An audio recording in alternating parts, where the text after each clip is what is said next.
6. Bangsa yang terdiri dari kaum buruh belaka dan menjadi buruh antara bangsa-bangsa. Tuan-tuan hakim, itu bukan nyaman, itu bukan berarti harapan besar bagi hari kemudian. Itu bukan memberi perspektif pada hari kemudian itu. Jikalau terus-terusan begitu, tidakkah oleh karenanya wajib tiap-tiap nasionalis mencegah keadaan itu dengan sekuat-kuatnya? Tidakkah hal ini saja sudah cukup buat membenarkan kami punya pergerakan? Bangsa yang terdiri dari kaum buruh belaka, Amboy, dan berapa besarkah upah yang biasanya diterima oleh Kang Koromo dan Kang Marhen itu? Berapakah umpamanya besarnya upah di dalam perusahaan yang terpenting, yakni perusahaan gula? Perusahaan gula yang terdiri di tengah-tengah pusat pergaulan hidup Bumi Putra, di tengah-tengah ulu hati pergaulan hidup itu. Menurut statistik Jaffroverzik, rata-rata hanya 45 sen sehari bagi orang laki-laki dan 35 sen sehari bagi perempuan. Sesungguhnya Dr. Huender tak salah kalau ia menulis, perusahaan gula buat orang Indonesia yang berhak atas tanah adalah merugikan. Upah-upah yang dibayarkan kepada orang-orang Indonesia yang bekerja padanya, jika tidak terlalu rendah untuk menolak maut, setidak-tidaknya adalah upah minimum, yakni upah yang paling rendah. Dan bukan di dalam perusahaan gula saja kita dapatkan upah yang paling rendah atau minimum longsman itu. Upah minimum di Indonesia kita dapat di mana-mana. Selama rumah tangga rakyat Bumi Putra masih suatu rumah tangga yang kocar-kacir, selama rakyat Bumi Putra masih minimum legislatif, sebagai dikatakan Dr. Huender, selama itu pula upah-upah di mana-mana tentulah berwujud upah-upah minimum. Selama itu maka rakyat yang kelaparan itu tentu terpaksa menerima saja upah-upah yang bagaimanapun juga rendahnya buat menolak maut. Om Erheid Levenbeek te Houden, Prof. van Gelderen, di dalam bukunya dengan seterang-terangnya menunjukkan perhubungan sebab akibat antara rumah tangga kami yang kocar-kacir ini dengan rendahnya upah-upah di dalam pergaulan hidup kami. Upah-upah di dalam pergaulan hidup kami yang menurut pendapatnya bukan Erhaltungslohn, yakni upah yang sekedar supaya jangan sampai mati kelaparan, upah yang sekedar sama dengan ongkos-ongkos hidup yang paling rendah, dan hidupnya bestansnya rakyat umum. Bagaimanakah hidupnya rakyat umum? Di atas sudah kami katakan bahwa Dr. Huender menyebut rakyat Bumi Putra itu minimum legislatif atau penderita minimum. Yang paling sukar dan yang paling mengkhawatirkan berhubung dengan keadaan ekonomi di Jawa dan Madura ialah bahwa penduduk yang telah dibebani sampai batas kesanggupannya itu rupanya adalah penderita minimum. Dan bagi mereka ternyata beberapa peraturan yang diadakan pemerintah untuk memperbaiki kehidupan mereka tidak mempan.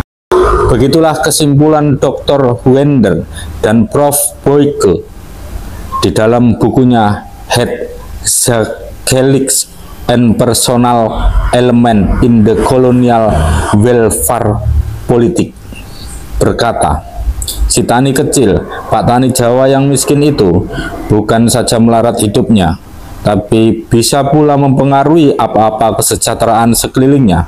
Sisa-sisa yang sedikit dari perusahaannya tidak memungkinkan dia, di luar keperluan-keperluannya yang paling penting sehari-hari, memenuhi keperluan-keperluan lain yang agak berarti juga, yakni keperluan-keperluan yang bisa diadakan oleh lain-lain golongan masyarakat yang menunggu-nunggu apa yang akan diminta dan ditawarkannya, yang terutama bisa dikerjakannya dalam masyarakat, ialah menekan tingkat upah. Hidup yang melarat en eling pestan, tuan-tuan hakim. Begitulah pendapat Prof. Boyke, seorang yang toh bukan bolsevik atau penghasut, melainkan seorang ahli ekonomi yang ternama. Angka-angka Tuan Hakim. Menurut perhitungan Dr. Wender, penghasilan seorang kepala rumah tangga marhen setahun ialah rata-rata Rp161. Jumlah beban rata-rata Rp22,5. Jadi bersih penghasilan setahun adalah 161 dikurangi 22,5 atau sama dengan Rp138,50 Tuan Hakim di dalam 12 bulan, yakni belum sampai Rp12 sebulan, yakni belum sampai 40 sen sehari, yakni kalau dimakan 5 orang besarnya sama rata belum sampai 8 sen sehari seorang. Sesungguhnya sejak kalimat Bruce F. D. Hoeven yang berbunyi bahwa kebanyakan rakyat hidupnya sekarang makan besok tidak, sejak perkataan Mr. Bronsov bahwa rakyat terjerumus ke dalam jurang, sejak dengungan suara Van Kool yang mendakwa atas adanya negeri-negeri yang tiada sum-sum lagi, atau jajahan yang sengsara, atau kemunduran manusia dan ternak. Sejak zaman itu tetaplah bangsa kami hidup sekarang makan besok tidak. Tetaplah bangsa kami hidup dalam jurang. Tetaplah bangsa kami hidup dalam penjajahan yang sengsara. Bahwasanya drainase yang kami derita dengan tiada berhentinya itu tak luput menunjukkan pengaruhnya imperialisme modern, tak luput menunjukkan kejahatan sakti-saktinya. Orang bisa berkata, adakah imperialisme modern itu berkejahatan? Gula memasukkan uang ke dalam pergaulan hidup Indonesia dengan upah-upah dan penyewaan tanah, karet, teh, kopi, kina, hanya membuka tanah-tanah hutan yang jauh dari rakyat. Minyak tanah keluarnya dari sedalam-dalamnya tanah. Semua memberi berkah pada rakyat dan kesempatan berburu. Oh, memang gula memasukkan uang, memang undermining Erfah tidak begitu mengenai rakyat. Memang minyak dibor dari sedalam-dalamnya tanah. Memang semua memberi kesempatan berburu. Tetapi marilah kita membaca pandangan Prof. Snoek Hurgronste. Bagaimana macamnya berhak, kalau ada berhak yang modal asing itu berikan kepada kami, dan sebagaimana macamnya kaum modal asing itu memelihara kesejahteraan kami. Manfaat-manfaat yang diterima oleh penduduk Bumi Putra dari modal Eropa itu hanya sisa-sisa hasil pekerjaan kaum majikan, bukan dimaksud dan sekali-kali tidak dimaksud terutama untuk mereka.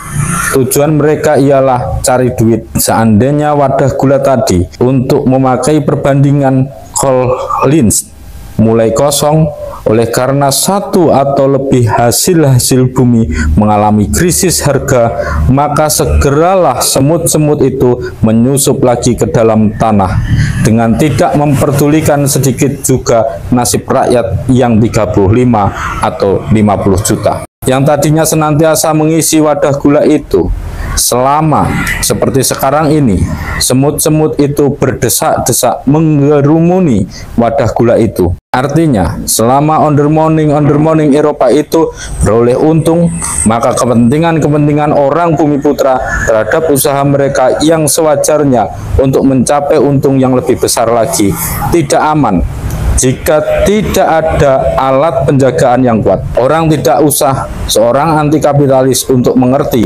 betapa berbahayanya kapital barat mengancam penduduk Bumi Putra dari suatu tanah jajahan. Marilah kita juga ingat akan kenyataan sebagai yang diterangkan oleh Prof. Van Gelderen di dalam bukunya tadi, bahwa tinggi rendahnya upah itu adalah ditetapkan oleh tenaga produksi pergaulan hidup umum. Bahwa jikalau pergaulan hidup itu kocar-kacir, upah pasti kocar-kacir dan serendah-rendahnya pula. Bahwa jikalau pergaulan hidup umum itu suatu Ernährungswirtschaft, upah pasti hanya Erhaltungslohn saja. Marilah kita ingat bahwa keadaan rakyat Indonesia yang sebenarnya memang membenarkan kenyataan ini, yakni bahwa di mana rakyat Bumi Putra itu umumnya adalah minimum Lichster. Upah yang biasa diterima juga memang hanya minimum Lohn, Erhaltungslohn belaka. Marilah kita ingat bahwa industri imperialisme yang cita-citanya membuat untung setinggi-tingginya itu, dan yang karena itu mempunyai kepentingan atas adanya upah-upah yang serendah-rendahnya, yakni mempunyai kepentingan atas adanya lohnen yang minimum lohnen. Oleh karenanya mempunyai kepentingan pula atas tetapnya pergaulan hidup kami ini dalam keadaan yang kocar-kacir, mempunyai belang atas tetapnya kami punya rumah tangga atau vriendschap itu bersifat Ernährung vriendschap adanya.